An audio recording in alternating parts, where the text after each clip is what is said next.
Hi guys, and welcome to my YouTube channel. I'm happy to show you today a new knife.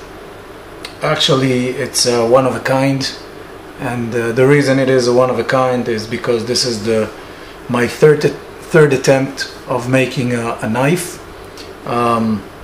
This time, as you can see, I also did my best to craft the sheath, the leather sheath for the knife itself, and there were a lot of new things going on for me while making this knife, because this was a really deep learning process for me.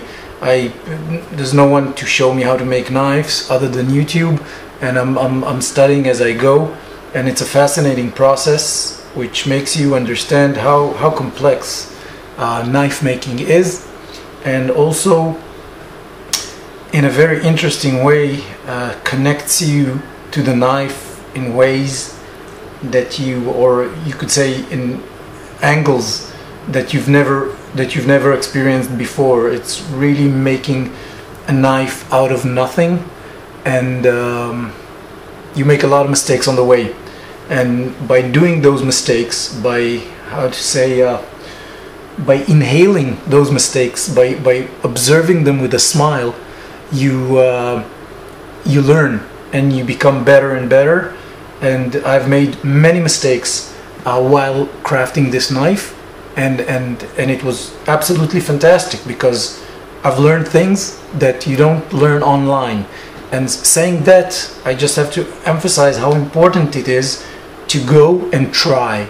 I mean, you can fail, you can mess it up, you can screw it up, and ruin all the work that you're doing. But every time you create a blade, and it goes for anything else, and every time you create something, you develop yourself as a better craftsman, and you learn how to master this art of knife making.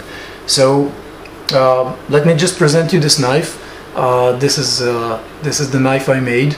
As you can see, once again, the sheath is 100% leather. I'll just take the camera a bit backwards. It's 100% leather. It was actually much easier to do than I imagined. It has a little belt loop here in the back, but you know, this is a small knife. It's not something you necessarily carry on your belt. It's going to be a neck knife for me, and as you can see, it's a very small knife, and I constructed it myself to serve specific needs that I wanted. I was looking for a small neck knife, a sharp neck knife, a tough neck knife, and a very light neck knife. So this is the sheath. It's not great work, but it's the first sheath I ever made. This is my first try, or my first attempt working with leather, with stitches and threads. So it's okay, I guess. It'll hold for a year or two, and after that I can replace it. I mean, it was fun making it. What I like about it is that if I hold the knife down and try to get it out, it doesn't come out. The knife is really snugged in here, and this is really going to be a great neck knife. It has a native look to it. I didn't want to give it too much of a brown color or black color. I wanted to keep it pretty genuine. It goes nice with the wood itself. So let me just show you the sheath from inside. Okay, this is a sheath that is basically it's trying to imitate the sheath of a puku, okay, but with this little fat place over here for the handle. Only half of the handle comes in, and then the blade itself has a really nice place in there. Okay, one of the mistakes I've made was that I made those stitches for the belt loop. Let's see if you can see them. Ah, that's nice. Those stitches, I've made them, I should have made them higher, because there is a danger right over here that the knife when I put it in, might hurt the stitches. It didn't happen so far, but when I'm putting the knife inside, I have to be a bit careful not to grab one of those threads inside and tear my stitches apart.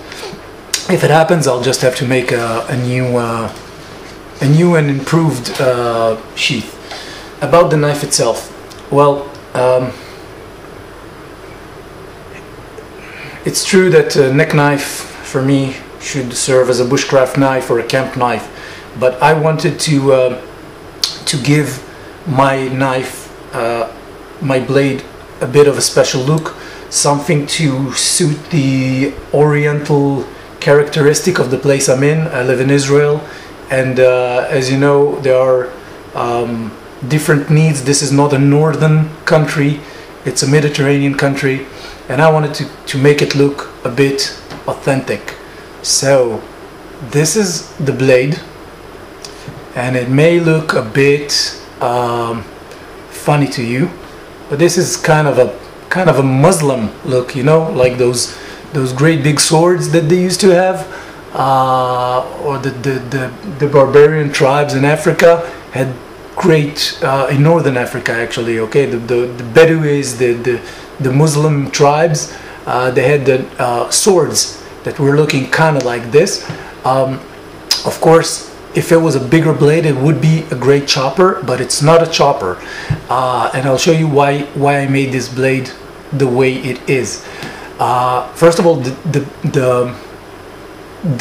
metal itself is high carbon steel, superb steel, really great steel. You can see that I've made some mistakes on it. I grinded it too much in here. Nothing I can do about it. You know, I've been working with new power tools. They were new to me. You know, you mess it up, what can you do? But this will remind me in my next knife what not to do. You can see also another little dent here that happened when I dropped accidentally my Dremel straight on the blade, and I nicked it pretty bad. But nothing you can do about it but learn from these mistakes. So let's talk about the shape of the blade. I made this blade special for my hand. I made a little choil so I don't cut myself if I want to kind of choke on it. It's a great little cutter, great little camp knife for all sorts of chores. What I like about it, because of the shape of the blade, it can be also a small skinner, okay, a tiny skinner, because I can just go and scrape that meat off the scrape the skin. It gives me the ability to hold the knife even over here, okay. I have enough metal in the back of my knife to hold it and do some precision work. I can tell you that while making this sheath, I also use this knife as a very precision tool for cutting, because this finger can really lock itself while holding the handle, can really lock itself on the blade. So I can go on and, you know, do my precision cutting by using my blade like so. Another thing is the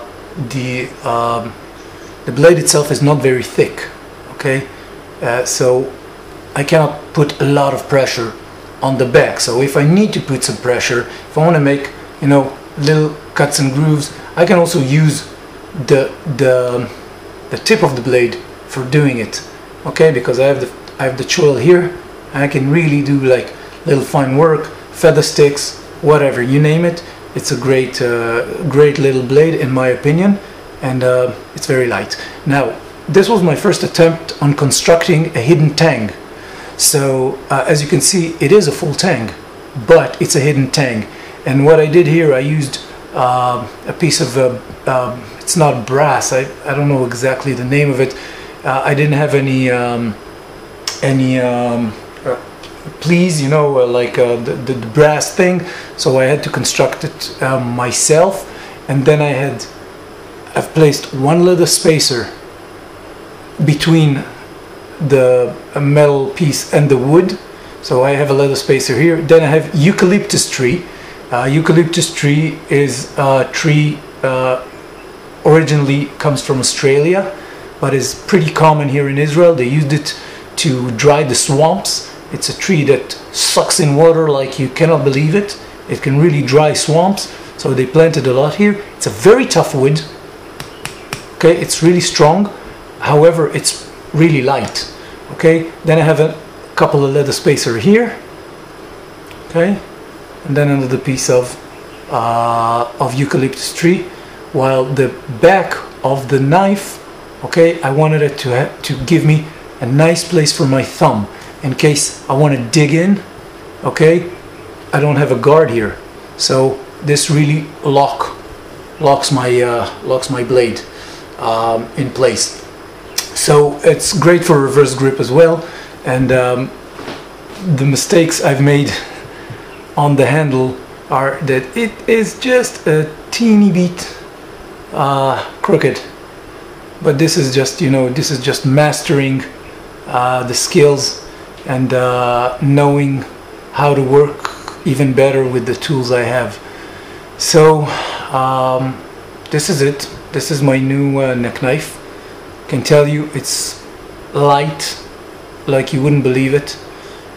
It's tough. I even baton little woods with it, little pieces of wood. Of course, you can do a lot of heavy work with it, and I'm really excited of this knife and taking it out on the field. It's amazing that I've managed to construct a blade that will actually serve me, and I will work with this blade, and I will go out bushcrafting with this blade and camping with this blade, and I'll see how it performs. And you know, it's a one-of-a-kind item, so it's really nice, and I'm happy I made it. I hope my next blade, let's give it a bit of a focus here, I hope my next blade will be even better, and I'm really looking forward to hear your comments and what you think about it, and I hope I helped a bit. So take care, good luck, and thank you for watching. Bye bye.